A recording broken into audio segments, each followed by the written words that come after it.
Your business is engineered for success. So when it comes to your social performance, why should it be any different? What if there was a way to open a new direct channel of communication between your business and the whole community? Voconic uses cutting-edge engagement science methods and data science techniques to understand the voices that matter in real time. Voconic, turning complex science-backed data into simple people-based solutions.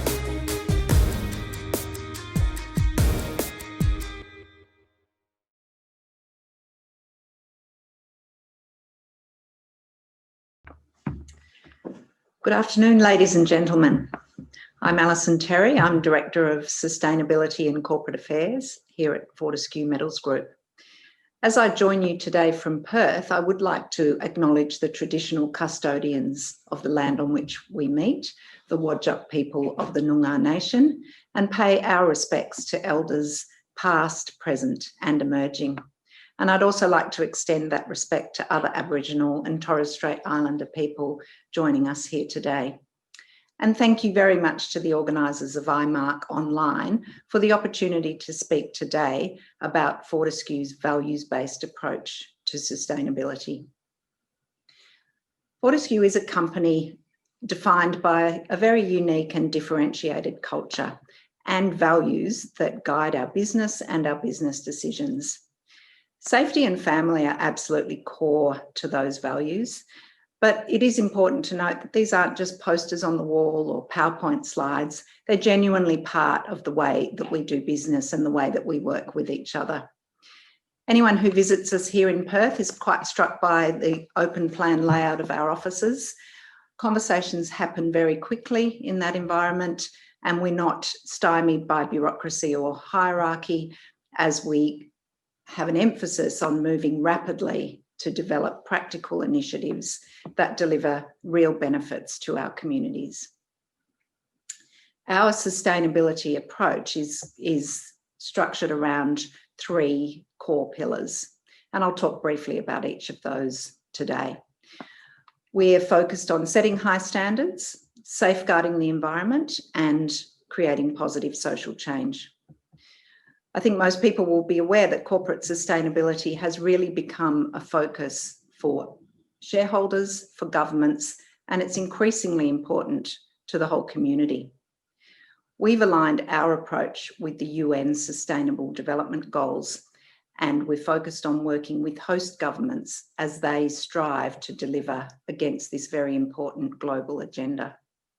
We participate in a range of benchmarking assessments, and just this week we were recognised for our outstanding corporate sustainability performance through our inclusion in the Dow Jones Sustainability Indices.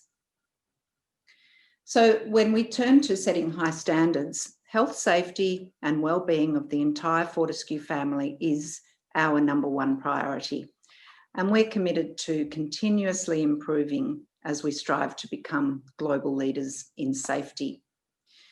Our strong and inclusive culture also underpins our approach to diversity, and we're proud to be one of Australia's largest employers of Aboriginal people, with 14% Aboriginal employment across our Pilbara operations and around 10% across our entire workforce. When we look at diversity, we have a 19% female employment rate, and we have about 26% of our senior management positions filled by women.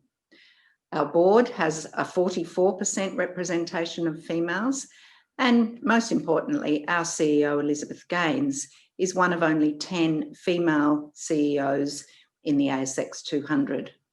And we genuinely believe that our diverse workforce is integral to our success. Looking forward, we are focused on building a pipeline of aspiring female leaders through a number of practical initiatives.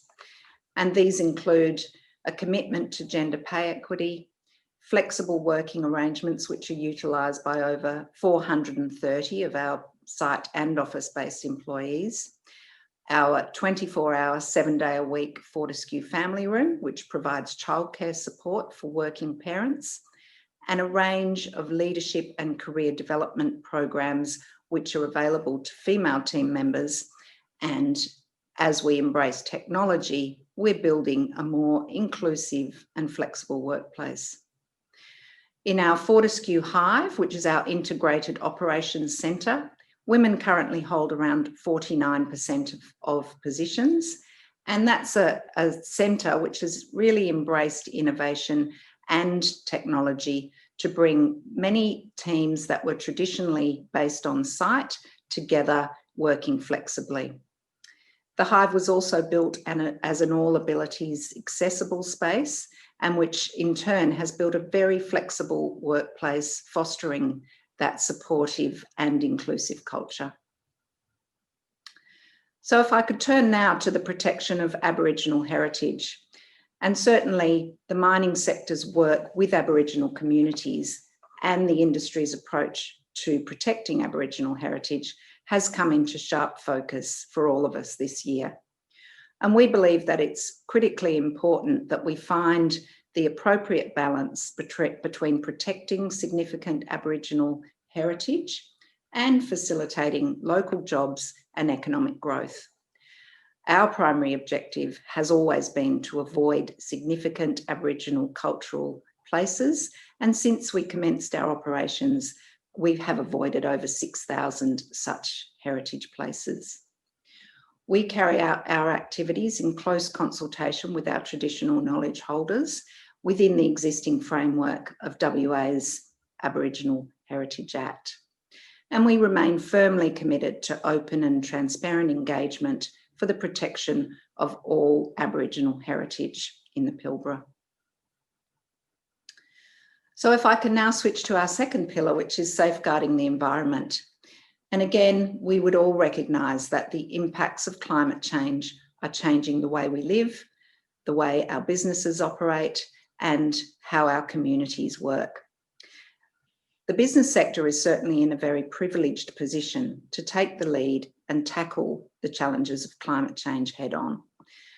Through our focus on innovation, we are harnessing the advantage of technology to work towards carbon neutrality with a sense of urgency. And in 2020, Fortescue announced an industry-leading emissions reduction goal to achieve net zero operational emissions by 2040, some 10 years before our peers. This goal is supported by a pathway to decarbonisation, including the reduction of Scope 1 and Scope 2 emissions from our existing operations by 26% by 2030. And our investment in energy infrastructure will help us deliver on these goals in an economically sustainable manner. Together with our partners, we're investing over US $800 million in energy transmission and solar gas hybrid generation. Our Pilbara Energy Connect project will integrate with our Chichester solar gas hybrid facility to significantly increase the integration of our stationary energy requirements into an efficient network in the Pilbara.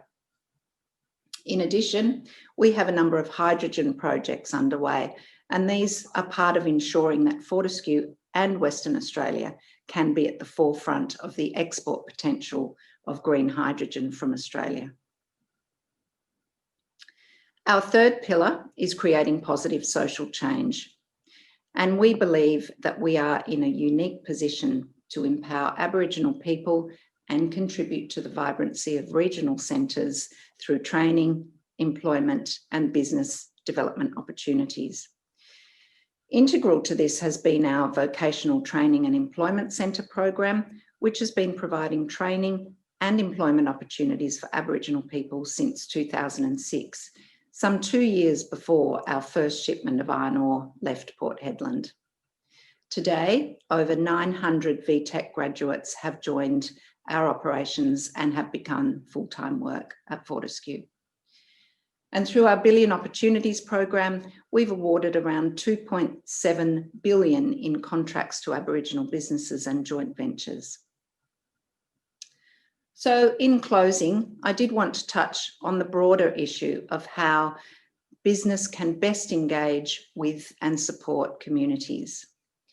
Many commentators refer to this as a social license to operate, But that's not a term that you'll hear Fortescue talk about often. And that's not because we think it's invalid or superfluous. Quite to the contrary. Fortescue was founded with the firm belief that communities should benefit from our success, and empowering thriving communities is an integral part of our DNA. As I've already mentioned, our approach to sustainability is guided by our values. We believe that by working together, we can find even more ways of improving the sustainability of our company and our communities.